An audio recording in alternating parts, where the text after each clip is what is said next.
prazer estar aqui com você para a gente tratar de um tema que é muito relevante.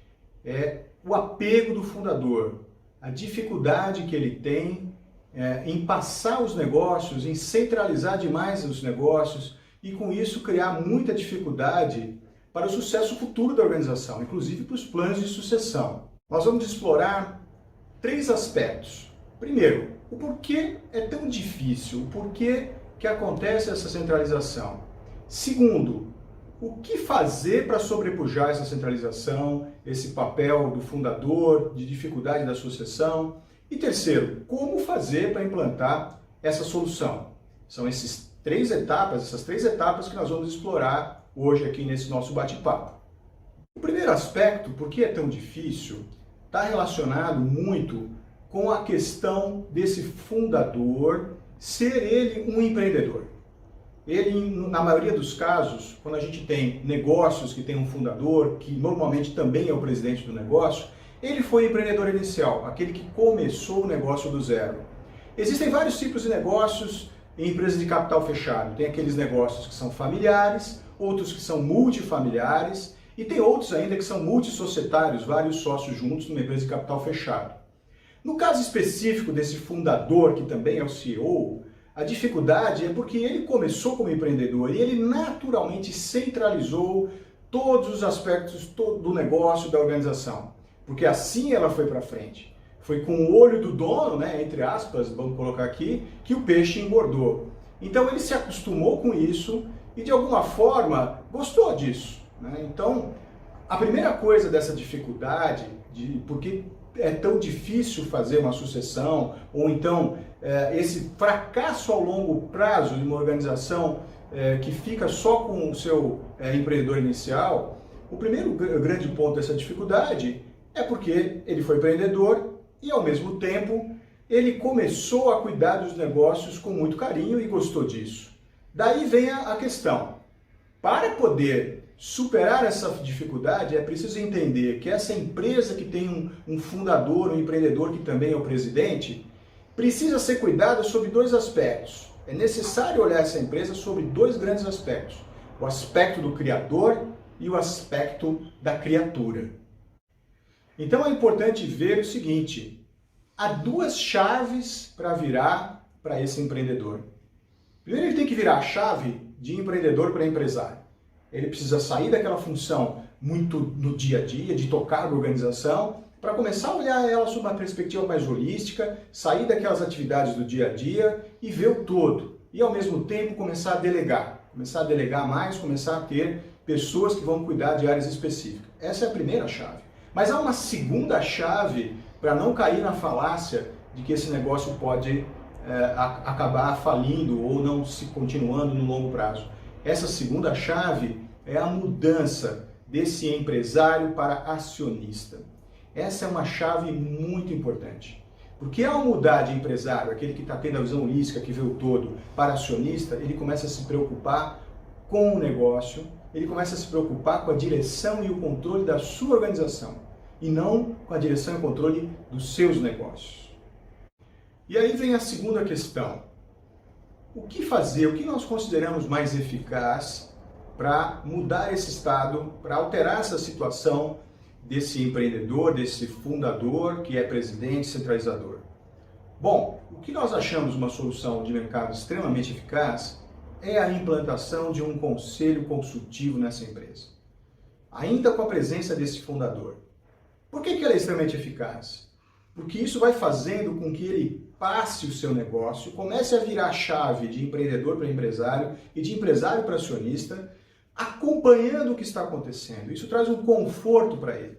Um conselho consultivo é composto de alguns conselheiros que têm grande experiência no mercado, que já atuaram em outras empresas e que, portanto, compõem uma mesa, um board de discussões das grandes questões da organização junto com esse fundador.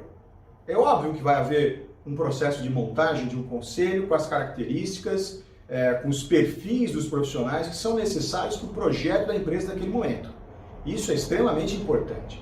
Mas a eficácia desse processo reside exatamente nessa capacidade de compor um board que seja de confiança desse fundador, que discuta as grandes questões e que componha com ele as soluções. Assim ele vai paulatinamente se sentindo bastante bem à vontade, bastante bem sucedido, bastante bem acompanhado com pessoas que têm grande experiência e um ótimo currículo, e ele vai paulatinamente virando essas duas chaves. Até que em determinado momento ele consegue pensar de fato como um acionista.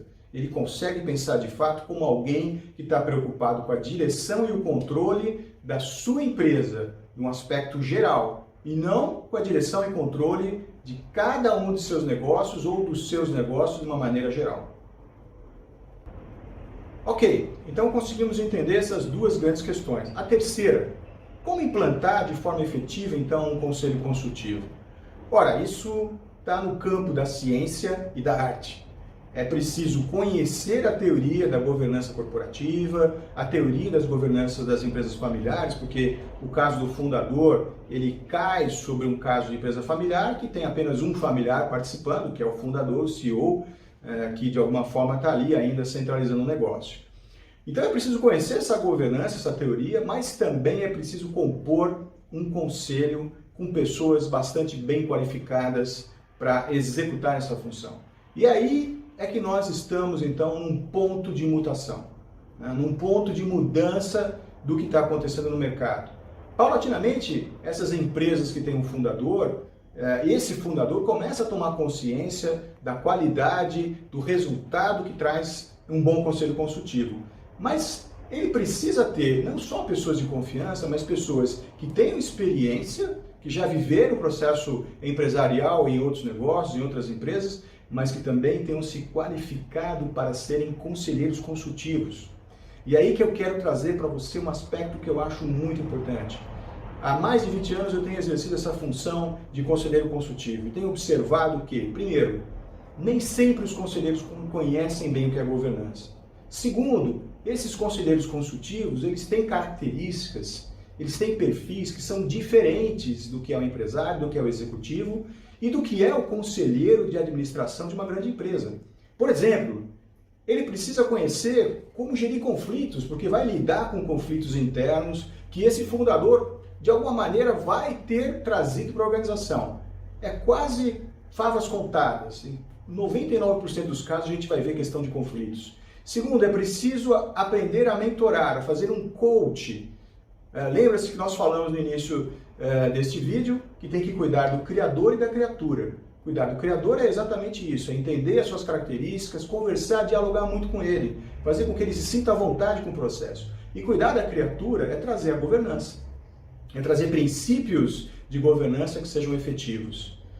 Outra coisa importante para esse conselheiro consultivo, ele precisa dominar o processo de planejamento orçamentário. Normalmente essas empresas não têm um planejamento eficaz. Ele precisa dominar o processo estratégico, essas empresas não têm um direcionamento estratégico vinculado com um plano orçamentário, que por sua vez tem que estar vinculado com um plano de metas, de atingimento de resultados e finalmente vinculado com a meritocracia. Como é que nós vamos reconhecer a performance dos principais atores, dos principais executivos da companhia e como linkar isso com todo o processo estratégico e orçamentário. Enfim, é preciso que esse conselheiro consultivo tenha essas características e essas competências. Enfim, é isso o que a Serente Brás se propõe a fazer. Trabalhar conselheiros consultivos, promover o seu desenvolvimento e certificá-los ao mercado. Essa certificação, junto com o projeto de desenvolvimento, é o que nós temos de melhor para oferecer ao mercado brasileiro nesse momento em que essas pequenas e médias empresas de origem familiar, que têm um fundador, possam dar um passo importante rumo à sua perenização e aos bons resultados em longo prazo.